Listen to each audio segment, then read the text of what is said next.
but there is not in-depth backstory recommend for people, but I would give them a fair warning, not supposed to make the video then and there and upload it. Everyone, I'm finally back with another video, and this is the book of the month video for the month March. I was supposed to update it a week ago, but due to personal reasons and other stuff, I couldn't even shoot this video. As people already know, the book of the month for March is Divine Rivals by Rebecca Ross. No, I look tired and this is not good. The lighting is not good, but bear with me. I'm in the middle of shifting, and the videos are going to be like this for like at least a month, I guess, or maybe even 2 months. There's a lot going on, and there's nothing else I can do about it. But I just need to understand that the change doesn't mean that I can't make videos. For those of you who are new here, Book of the Month is like a series of videos I'm doing exclusively for this year. I don't know if I'll be doing it next year.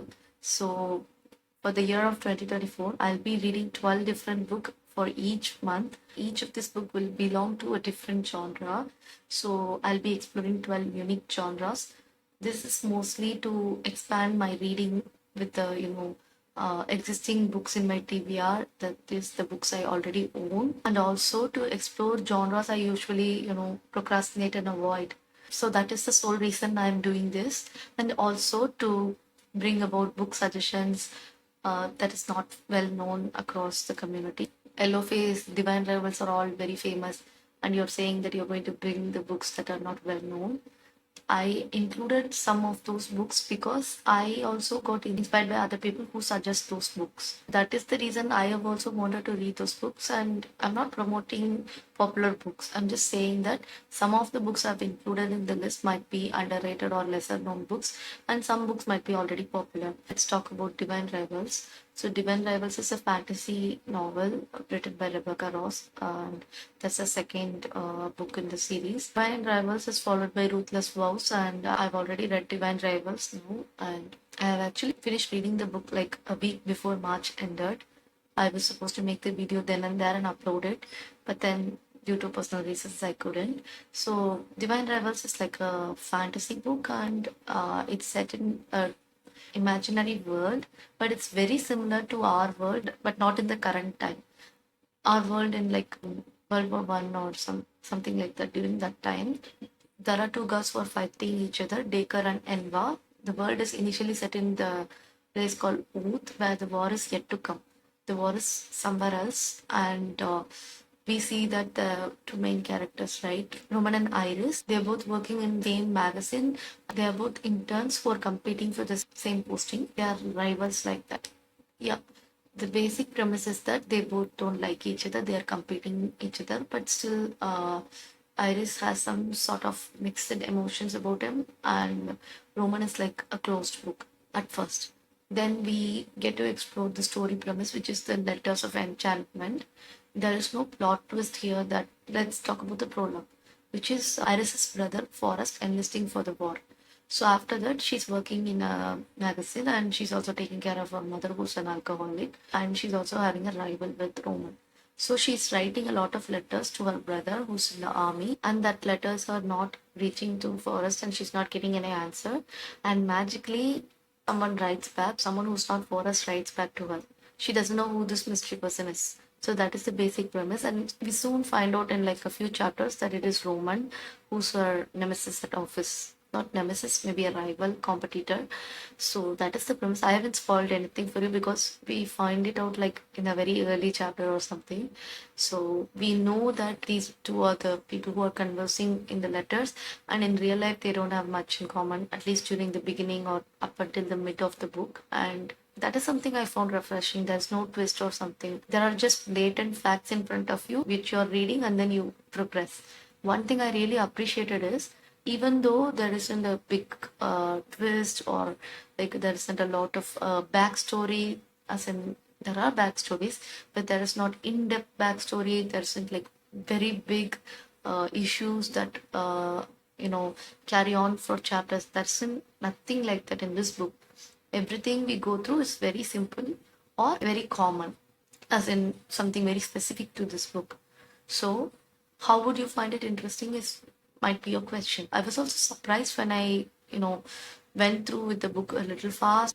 even though there were a lot of things that were very upfront and that were not very uncommon, or like not very, let's say this, at times things happen and written in books in a certain way so that it's very interesting, or so that it's unique to the book, or it maybe even something very strangely said, like maybe even non-linear way or something, or maybe even unreliable narrators, right? So if you think about it, this book doesn't have that sort of things at all. The story is very straightforward, and you just get to know a lot of things and you move on to the next chapter.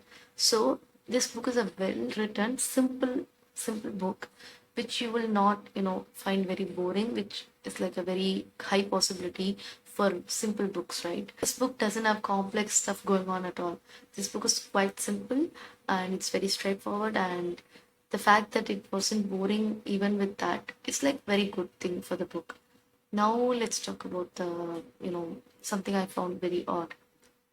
The book, even though it's a romantic fantasy elements were there, the romance was there, but somehow I felt like in both department, even in the romance and in the fantasy elements, there was something missing. I don't know what. I'm not saying it's incomplete or it's very bad.